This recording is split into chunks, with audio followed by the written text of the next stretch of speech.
حضرت عبداللہ ابن عمر رضی اللہ تعالیٰ عنہ بیمار ہو گئے، شدید علیل تھے، طبیعت مبارک میں کمزوری آ گئی، کچھ کھانے کو دل نہیں کرتا تھا، گھر والے بار بار کہتے کچھ کھا لیجئے کچھ کھا لیجئے، نہیں کھاتے تھے۔ بالآخر حضرت نافع آپ کے غلام تھے، ان سے کہنے لگے کہیں سے مچھلی مل جائے نا تھوڑی سی تو میں کھاؤں گا۔ تو کہتے ہیں میں سارے مدینے میں ڈھونڈتا رہا، مچھلی نہ ملی، اگلے دن بھی ڈھونڈی تو نہ ملی، تیسرے دن بھی ڈھونڈی تو نہ ملی، تو فرمانے لگے یار بس چھوٹی سی خواہش ہے، کوئی فرض نہیں ملتی تو رہنے دے۔ کہتے ہیں چوتھے دن مچھلی مل گئی، میں 1.5 دینار کی مچھلی لایا، لا کے حضرت عبداللہ ابن عمر رضی اللہ تعالیٰ عنہ کے سامنے جو مچھلی رکھی تو آپ نے لقمہ روٹی کا توڑا تھا، مچھلی کو لگانے لگے کہ دروازے پہ فقیر نے آ کے آواز دی کچھ کھانے کو دو۔ تو حضرت عبداللہ ابن عمر نے روک لیا اور ہنسے۔ کئی دفعہ دے ہم بھی دیتے ہیں پر ہمارا چہرہ دیکھنے والا ہوتا ہے، اتنے ہم غصے میں ہوتے ہیں، دے دیتے ہیں، لیکن جو چھلوٹیں ہوتی ہیں نا چہرے والی وہ گنی نہیں جاتی۔ ہنسے، فرمایا دیکھو میرا اللہ کتنا کریم ہے، وہ مجھے بچانا چاہتا ہے، اٹھا بار دیا جا کے۔ تو خادم اب حکم کا پابند تھا، وہ لے تو اللہ تو کر نہیں سکتا تھا، وہ گیا اور جا کے دے آیا۔ فقیر جب سارے محلے سے آٹا اکٹھا کر لیتے ہیں تو پھر ایک جگہ جا کے بیچتے بھی ہیں۔ دے آیا، وہ 2 گلیاں آگے گزرا تو میں پیچھے دوڑا گیا، میں نے کہا سچ بتا کھانی ہے کہ بیچنی ہے؟ وہ کہنے لگا جو بھی سبب لگ جائے کر جاؤں گا، آپ نے دے جو دی ہے۔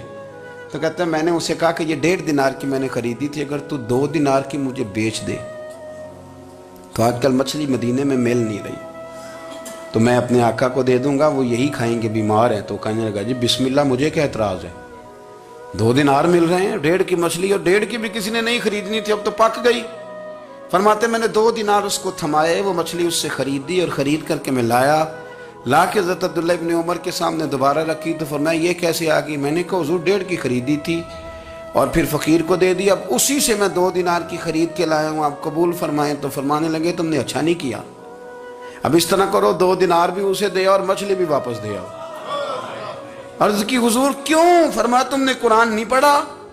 حضور پڑھا ہے۔ فرمایا رب فرماتا ہے لن تنالوا البر حتی تنفقوا مما تحبون، تم بھلائی کو اس وقت پہنچو گے جب اپنی پیاری چیز راہ خدا میں خرچ کرو گے۔ امام غزالی نے لکھا ہے، فرمانے لگے دیا، تو وہ حضرت نافع کہتے ہیں میں دینے گیا، دے کے واپس آیا تو کچھ پریشان تھا، کیونکہ مجھے بھی 4 دن ہو گئے تھے نا تلاش کرتے، تھوڑی تھوڑی طبیعت میں مایوسی تھی کہ اتنی محنت سے میں نے لایا اور آپ نے واپس کر دی۔ تو حضرت عبداللہ ابن عمر نے مجھے قریب بٹھایا، پھر مجھے تھپکی دی، فرمانے لگے پتر میں نے ویسے بھی کبھی جھوٹ نہیں بولا اور آج کل تو میں ویسے ہی بیمار ہوں، ٹائم ہی نہیں، وقت ہی نہیں، موقع ہی نہیں جھوٹ بولنے کا۔ میں تجھے سچ بتاؤں، مجھے مچھلی کھا کے اتنا سکون نہیں ہونا تھا جتنی اللہ کے راستے میں خیرات کھا کے مجھے سکون ہوا۔ تو تجھے تو میری راحت سے غرض ہے نا کہ مجھے راحت کیسے ہوتی ہے، تو مجھے سکون ملا ہے راہ خدا میں دے۔ میں نفسانی خواہش پوری کر لیتا تو یہ میرا نفس کل پھر مجھ سے مچھلی مانگتا، پرسوں کہتا نہیں چھوٹے گوشت کی یخنی بھی چاہیے۔ ہم لوگ الجھ گئے ہیں، بہت بڑے قیدی ہیں اپنے آپ کے، بڑے قیدی ہیں، سارا دن اپنی خواہشات کی تکمیل میں بھاگے رہتے ہیں، بڑے بڑے سونے نوجوان۔ میں ان پہ تنقید نہیں کرتا، مجھے ان پہ ترس آتا ہے۔ جب میں رات کے اندھیروں میں انہیں ٹیلی فون لے کے چوکوں میں کھڑے دیکھتا ہوں تو مجھے رحم آتا ہے۔ میں کہتا ہوں دیکھو نفس کی خواہش کے پیچھے یہ کیا مثلا آخر کیا ہے اس میں؟ ایک عورت کے پیچھے تباہ کر لیا اپنے آپ کو، یعنی زیادہ سے یہ کوئی مقصود ہے؟ یہ کوئی مقصد حیات ہے جس کو مقصد بنا لیا ہے؟ میرے عزیز بات کو سمجھ لیں، اتنا خوبصورت آدمی ہے اور اتنا اس کا اونچا قد کاٹ ہے، اور کیا کس کے پیچھے یہ بھاگا ہوا ہے؟ بڑا سمجھدار، دانشور، عقل مند آدمی، ذی روح بندہ، لیکن اس کا سٹیٹس آپ یہ ملاحظہ کریں کہ وہ 20-40 ہزار کی خاطر جھوٹ بولتا ہے، دھوکہ دیتا ہے، فریب اور فراڈ کرتا ہے۔ ہم اپنی نفسانی خواہشات کے پیچھے اس طرح بھاگتے ہیں کہ ہم اصل سے رہ جاتے۔ میری باتوں کی سمجھ آ رہی ہے آپ حضرات؟ تھوڑا تھوڑا کر کے، ایک ایک کر کے ان کی باتیں کم مانیں۔ وہ ضروری تو نہیں نا کہ سویرے ناشتہ بازار سے اپنی مرضی کا تگڑا کیا ہے، بازار سے لا کے پوڑیاں چنے بہترین کھائے، اور پوڑیاں چنے ابھی کھائے نہیں، شاپر میں ڈالے ہوئے ہیں، اور وہ لے کے ابھی آ رہا ہے تو ساتھ ہی رستے سے